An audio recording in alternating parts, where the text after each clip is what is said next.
Hi everyone, today we're going to introduce a robot from Team People's Republic of China for First Global Challenge Season 2024. So first of all, let's talk about your scoring strategies in this season. Alright, so at the beginning of the season, we made preliminary tests with the chassis that we used for last season in 2023, and it turns out we could only complete a limited number of cycles for the chassis. So for this one, it's at most 6 cycles, which means that if we would want this robot to complete all of the tasks on the field, we would have to make it carry 4 balls and complete 2 Nexus goals in 1 cycle. And that's basically the strategy for designing the container mechanisms. In addition, we also want the robot to be able to carry footballs back to the human player zones and to deal with individual energy or water balls that happen to be fallen out of the Nexus goals. And hence this intake mechanisms is used to deal with the individual balls, either food or Nexus or water, and it can lift along with the slide to potentially move them into the Nexus goals. Okay, so next let's talk about the chassis. How does the arrangement of the motors and the wheels help your robot score more efficiently? So at the start of the season, we know that while scoring, we might have to align with the Nexus goals horizontally. So we tried some different kinds of omnidirection drive bases, such as a 4-corner with these Omni wheels and also H drive. But the issue that we have with those drive bases is that it's hard for us to get up the ramp and be stable with getting up the ramp, which helps us gain the extra multipliers at the end of the game. So finally, we just decided on to use a standard drive base that we did last year. And some of the details that we did for our chassis is that the first one is at the place we place our motors, we have an additional gap between the motor and the C channel, so which allows us to access the screws that holds the shaft in place, and which allows us to have a better accessibility and maintainability to our robot. And another detail that we have for our robot is the additional wheels on the side of the front and back wheel. This is something that we implemented at the game, this helps us to prevent us from getting stuck in the gap between the ramp and the platform. Okay, so next let's talk about the slides. I noticed there are 4 sets of slides in total on your robot. How do they work and how do they get motivated? So at the start of the season, we tried a very typical way of using the slides, which is basically just 2 sets of slides and a pivoting arm to dump the balls into the Nexus goals. But the issues are pretty obvious. Only having 2 slides makes it very unstable and is fully extended. And that the limitation with the wirings makes it hard to put a motor very high when the robot's fully extended. So we decided to use 4 sets of slides to make it very stable. And to achieve that dumping motion, we have a height differential between the front and the back slides, which allows us to dump either way that we wanted. And so for the powering of the slides, at the start of the season, we tried to use a continuous slide, which is what we used last year. We tried with strings and with the chains, but the issue for strings is that the bearing caps that are provided are very inconsistent, and so it's very hard to make sure that the 2 sides the strings from the same size are well tensioned. And the issue with chains is that the amount of chains that we have for the slides are very limited, so we cannot have chains on both 4 sides of the slides. So what we did is a combination of chains and strings, which is a casket stringing, which has the chains to power the first stage and the strings to power the rest. So these are some details about the slides. as you can see here, there are 4 beams like lying beside each other. However, the first one is fixed on the chassis, and the second one is fixed on the slides that was behind it. So in total, there are like two slides in each set. So the first one is powered by chains. As you can see on here, like the first slide has a screw that's fixed on it, which is also fixed on the chain. So like when the chain is when this bracket is spun by the motor, like the chain moves.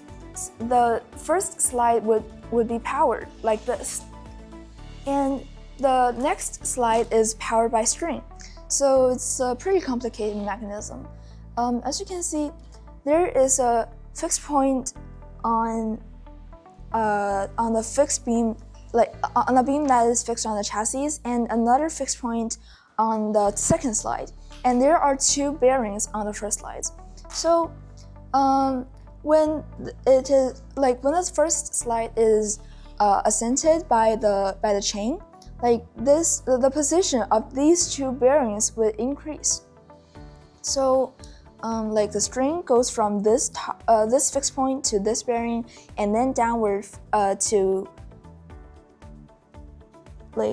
here, another fixed point, and then it goes backward to another bearing on itself, and then goes upward again to the fixed point on the top, on the beam that is fixed on the chassis. So like when the first slide is ascended by the chains, the position of these 2 bearings would also be elevated, because like the distance of the strings between this point and this point, this section that I'm pointing at, like this distance is fixed. However, as this fixed point is fixed on the chassis, and this one is ascended, like this distance is increased, resulting in a reduction in the distance between this bearing and this fixed point.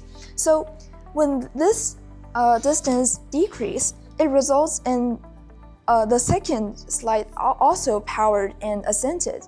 So this is how the slides are working.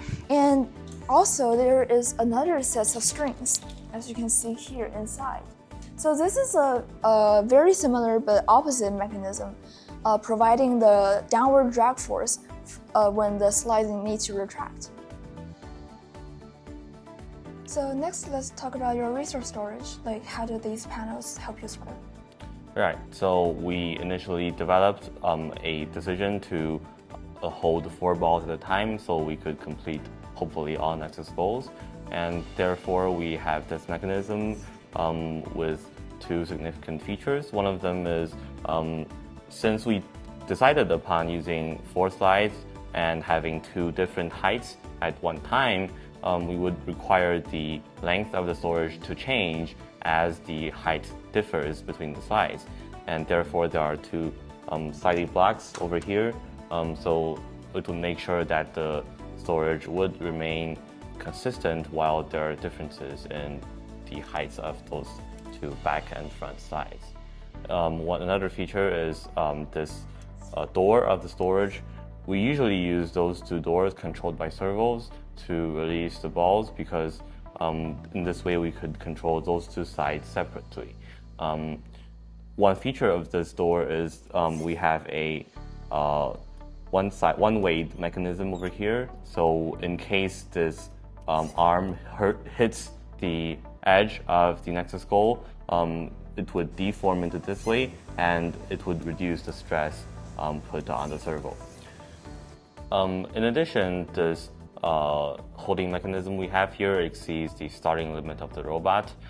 Hence, we have a mechanism to let, first of all, the structure to stay in place before the start, and once we lift the slides by a bit, it would unfold everything.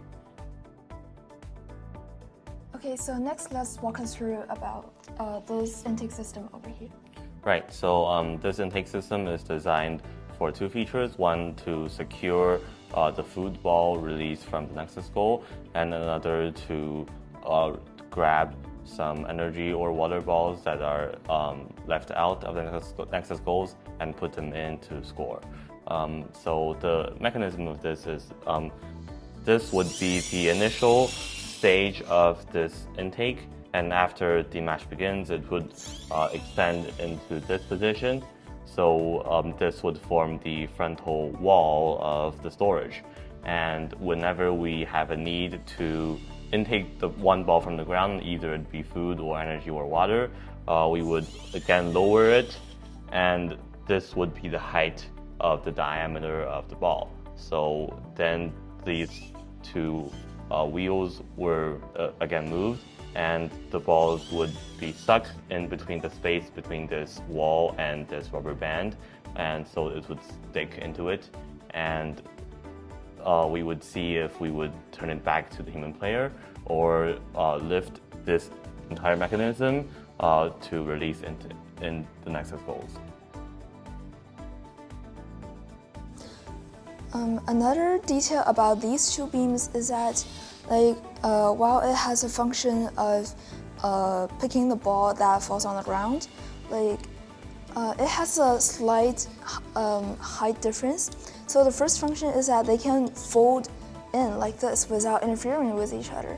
And second is that if they don't have this slight height difference, the ball would be pinched like this, so it would kind of deforms vertically, so that the ball would definitely touch the ground, so creating a resistance force when the chassis is moving on the ground.